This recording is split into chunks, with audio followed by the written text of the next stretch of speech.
रात्रिकालीन सत्संग में बैठे हुए हैं। संत मत सत्संग के द्वारा एक ईश्वर भक्ति का प्रचार प्रसार किया जाता है। एक बार नारद जी भ्रमण करते हुए वैकुंठ पहुंचे। माँ लक्ष्मी पूछती है, नारद बाबा कहाँ से आए हैं? कहा, मैं पृथ्वी लोक से आ रहा हूँ। अत्रि ऋषि के जो पत्नी अनुसैया है, बड़ी पतिव्रता, तीनों लोक में उसकी जय जयकार हो रही है। उसके समान संसार में कोई पतिव्रता स्त्री नहीं। तो लक्ष्मी जी पूछते हैं, क्या मुझसे भी बढ़कर के है? जब कोई नहीं है तो आप कैसे हो सकते हैं? लक्ष्मी जी दौड़ करके भगवान विष्णु के पास जाती है और कहती है कि आज जो मैं मांगू वह आपको देना पड़ेगा। आप कहो तो क्या बात है? कहने ने पहले प्रतिज्ञा कीजिए कि मैं जो कहूंगी वह आपको करना पड़ेगा। आप हाँ भरिए। भगवान कहते ठीक है, जो कहोगी मैं करूंगा। कहा, अत्रि ऋषि की जो पत्नी अनुसैया है उसके पातिव्रत धर्म को भंग कर भगवान विष्णु ने कहा दिया समर्थन नहीं किया। अच्छा मैं जाता हूँ, जब तक काम नहीं होगा मैं लौट के में नहीं आऊंगा। पूरा होने के बाद ही आऊंगा, वैसे बीच में मैं नहीं आऊंगा। तो भगवान विष्णु वहां से चले और नारद जी कहा करके कहाँ पहुंचे? कैलाश। वहां सती जी ने देखा कि नारद बाबा आए, एक लड्डू दिया उसको खाने को। नारद बाबा कब शुरू लड्डू में डाल दिया। कैसा लगा खाने में लड्डू? कहा लड्डू तो बहुत अच्छा लगा, लेकिन अनुसैया माँ ने जो लड्डू दिया वैसा लड्डू नहीं है। कौन अनुसैया दिया है? अत्रि ऋषि की पत्नी को। बड़ी पतिव्रता है, उसके समान संसार में कोई पतिव्रता स्त्री नहीं। तो कहा क्या मुझसे भी बढ़ करके? आप तो उसके समान कुछ भी नहीं है, पाषण के समान। और सती जी दौड़ करके भगवान शंकर के पास पहुंचती है। भोलेनाथ, आपने तो कहा था कि मुझसे बढ़कर के संसार में कोई पतिव्रता स्त्री नहीं है, लेकिन नारद जी तो कहते हैं कि हमसे भी बढ़कर के हमसे आती है। ये कैसी बात है? भगवान शंकर ने कहा, नारद जी कहाँ है? बढ़ो तो जल्दी। वो तो कहा के 9-11 हो गए। भगवान शंकर ने कहा कि नारद जी ठीक ही करते हैं, उसकी बराबरी नहीं कर सकते। तो कहा किसी प्रकार आप अनुसैया जी के पातिव्रत धर्म को भंग कीजिए। अच्छा मैं जा रहा हूँ, जब तक काम नहीं होगा तो लौट के नहीं आऊंगा। याद कर के भगवान शंकर भी वहां से चलती। नारद जी वहां से गए ब्रह्मलोक और ब्रह्मा जी की पत्नी ब्राह्मणी से वही बात पतिव्रता धर्म के विषय में कहे। उन्होंने भी ब्रह्मा जी को प्रसन्न करके कहा, जाइए आप भी उनके पातिव्रत धर्म की परीक्षा लीजिए, सफल कीजिए किसी तरह। तो ब्रह्मा विष्णु महेश तीनों कहाँ पहुंचे? अत्रि ऋषि। अत्रि जी तपस्या करने के लिए गए थे। माँ अनसुईया थी। अब तीनों जो है महात्मा का वेश धारण करके अनसुईया जी की कुटिया पर पहुंचते हैं। अब बाहर से टेर लगाते हैं, भिक्षाम देही। उधर से मानुषिया निकलती है कुटिया से, कहा उनकी महाराज में भिक्षा दे। कहा देखो ऐसी वैसी भिक्षा में नहीं लूंगा। तो कैसे लेंगे भिक्षा महाराज? कहानी वस्त्र होकर के हमको भिक्षा देंगे तब मैं भिक्षा लूंगा। यह बात सुन करके मानुषिया की बकी रह गई। महात्मा की ढोंगी है, अनुचित बात बोलती है। आंख बंद करके अनसुईया में देख लेती है कौन ये महापुरुष है। ब्रह्मा विष्णु महेश स्वयं आए हमारी परीक्षा लेने के लिए, तीनों देवियों की कहने पर। कारुण्य महाराज अभी मैं भिक्षा देती हूँ। अगर मैं मन वचन कर्म से पति के अलावा पर पुरुष का अगर चिंतन मैं नहीं किया हूँ, इस सत्य के प्रभाव से ये तीनों महापुरुष बच्चे हो जाए और जल हाथ में लेकर तीनों को ऊपर में छिड़क दिए, ब्रह्मा विष्णु में क्षेत्र में नंदा भागा हो गया। अब माता अनसुईया पर क्या करते हैं, पलना पर सुला करके और दूध पिलाती है। तब तक में अत्रि ऋषि आ गए और अत्रि ऋषि ने पूछा, देवी ये तीन बालक किसका है? दिव्य बालक किसका है? मानसिया ने कहा परमात्मा ने कृपा करके दे दिए हैं, अभी के बालक हैं, अभी भी पहचानते हैं। अत्रि ऋषि भी साधारण तो थे नहीं, अत्रि ऋषि ये भी ब्रह्मा के पुत्र थे। अत्रि समझ गए वो तीनों ब्रह्मा विष्णु महेश पातिव्रता के फेर में। अब 1 महीना 2 महीना 3 महीना 4 महीना 5 महीना 6 महीना बीत गए। ब्रह्मलोक में ब्रह्मा जी नहीं है, शिवलोक में भगवान शंकर नहीं है और वैकुंठ में भगवान विष्णु जी है। अब देवियां तीनों घबरा गई, कही है परीक्षा लेने के लिए अभी तक नहीं लौटे, क्या उसी का परीक्षा तो नहीं हो गया? अब तीनों देवी अपने अपने स्थान से एक जगह एकत्रित हो। देखिए ना, अनसुईया जी के पास गए परीक्षा लेने, अभी लौट के नहीं आए हैं, वो कहते बीज गए हैं। अब तीनों देवी कहा ये किसका बीज बोया हुआ है? ये नारद जी का बीज। अगर वह भेंट जाए तो उसकी मैं तुमड़ी को डाल। तो घर में जाके झगड़ा लगाते हैं। अभी नारद बाबा के विषय में बोल ही रही थी, आज तो नारद जी उधर से आ गया बिना लेकर श्रीमन नारायण नारायण करते।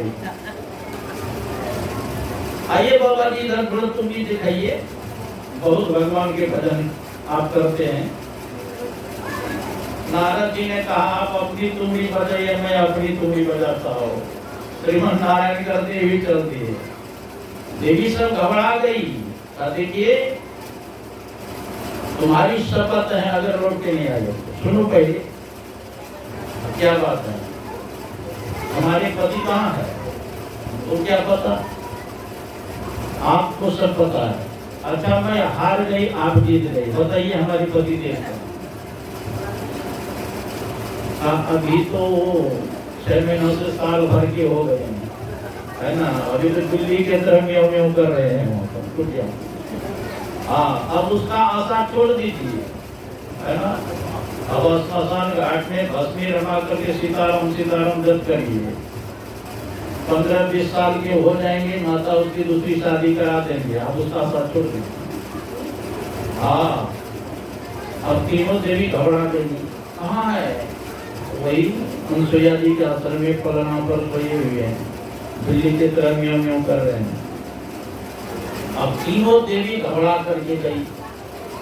बाहर से सांकर डराती है, माता जी मैं अंदर आ जाऊं? अनसुईया कहती आ जाओ, ये तो तुम्हारे ही घर है, इसमें पूछने का क्या बात? हाँ, तीनों देवी अंदर घुसे। हाँ, तब तक में अत्रि ऋषि आते हैं तो कहा ये तीनों देवियां कौन है? आपका ही पुत्र बहू है, आप ही नहीं पहचानते हैं। अब बेटा एक हाथ के और बहू 3.5 हाथ के। अब बड़ी बहू तो बड़े भाग्य से मिलते हैं, बेटा भी जमन हो जाएंगे क्या। देवी तो बड़ा शौकी है, पहले तो बेटा बना लिया, अब तो बहू भी बना लिया।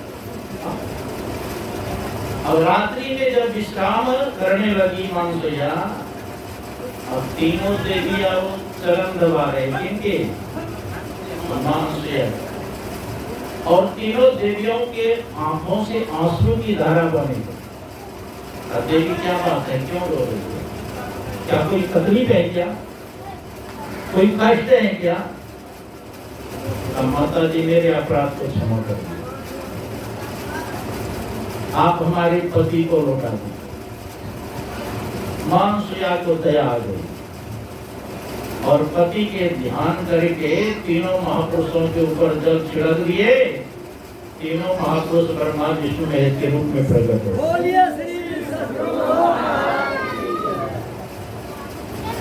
कहते हैं देवी तुम्हारी पातिव्रत धर्म को देख करके मैं बहुत प्रसन्न हूँ, तो इच्छा है वरदान प्राप्त करूं। अगर आप तीनों देवता प्रसन्न है तो आप तीनों ही मेरे पुत्र रूप में जन्म लीजिए मेरे घर में, और हमको आत्मज्ञान देकर के संसार सागर से मेरा उद्धार कीजिए। तथा अस्तु, ऐसा ही होगा। अब तक तीनों महापुरुष तीनों देवियों से पूछते, कहो कि पातिव्रत धर्म में तीनों श्रेष्ठ हो कि अनसुईया जी श्रेष्ठ है। अब तीनों देवी कहती है एक स्वर से नहीं, हम लोगों से अनसुईया जी श्रेष्ठ है। बोलिए मां अनसुईया की। तो पातिव्रत धर्म में कितनी शक्ति है कि देखो ब्रह्मा विष्णु महेश को भी बालक बना दिया। अब तीनों पुत्र रूप में आए। भगवान विष्णु स्वयं मां अनसुईया के पुत्र रूप में आए, जिनका नाम था दत्तात्रेय जी महाराज। भगवान शंकर स्वयं अनसुईया मां के पुत्र बने, जिनका नाम था दुर्वासा ऋषि। दुर्वासा ऋषि अनसुईया मां के पुत्र। और ब्रह्मा जी पुत्र रूप में आए, स्वयं उसका नाम था चंद्रमा मुनि, है ना, चंद्रमा मुनि। हाँ, तो तीनों पुत्र रूप में बड़े ज्ञानी थे ना। सहसा अर्जुन उन्हीं दत्तात्रेय जी की कृपा से उनके 1000 भुजा थे और इतना प्रभावशाली थे सहसा अर्जुन कि अगर बूढ़े के माथे पर हाथ रख दे तो भी जवान हो जाता था, इतना खून था उसका। हाँ, बहुत फर्क है। तो मेरा कहने का मतलब है कि पातिव्रत धर्म का पालन करना। और देखो माता पिता के गुण ही बालक पर पड़ता है। माता पिता के लक्ष्मण जी से पूछा गया, पुष्पम दृष्ट्वा फलम दृष्ट्वा दृष्ट्वा स्त्री नाम तो यौवनम त्रीनि रूपानी दृष्टे व कस्य नो चलते मना। पुष्प को देख करके, फल को देख करके, स्त्रियों की यौवनावस्था को देखकर किसका मन चलायमान नहीं होता। प्रश्न किया गया। इसके उत्तर में लक्ष्मण जी ने कहा, पिता यस्य सुचिर भूत्वा माता यस्य पतिव्रता उभयो उत्पन्ना जाता तस्मिन् चलते मना। जिनका पिता सदाचारी हो, माँ पतिव्रता हो, ऐसे माता पिता के द्वारा जो संतान उत्पन्न होता है उसका मन चलायमान नहीं होता। चाणक्य नीति में भी आया है, दुष्शीलो मातृदोषेण पितृदोषेण मूर्खता कार्पण्य वंश दोषेण आत्मदोषो दरिद्रता। क्या कहा? माता के दोष के कारण से पुत्र चरित्रहीन होता है, पिता के दोष के कारण से पुत्र मूर्ख होता है। जिस वंश में साहसी व्यक्ति नहीं है उस वंश में बालक का जन्म होता तो कायर होता है। और आत्मदोषो दरिद्रता, और अपने दोष के कारण मानव दरिद्र है। प्रयत्न करे कुछ भी बन सकता है। हाँ। प्रयत्न करे यही मानव है। कोई राष्ट्रपति बना है, कोई प्रधानमंत्री बना है, कोई मुख्यमंत्री है, कोई डीएम है, कोई दरोगा है, कोई सिपाही है, कोई चपरासी है, कोई बिजली मांगता है। कर्म करने से कुछ भी बन सकता है। तो माताओं को पातिव्रत धर्म का पालन करना। ब्रह्म बेला में उठकर माई प्रभु का ध्यान लगाती है। ब्रह्म बेला में उठ के क्या करना चाहिए? प्रभु का इष्ट का ध्यान करना। ब्रह्म बेला में उठकर माई प्रभु का ध्यान लगाती है। सास ससुर और गुरुजनों को झुकी झुकी बंदगी लगाती है। माता पिता गुरुजनों को प्रणाम करना चाहिए। अपने पति को परमेश्वर जान के झुकी झुकी बंदगी लगाती है। अपने पति को परमेश्वर जानना चाहिए।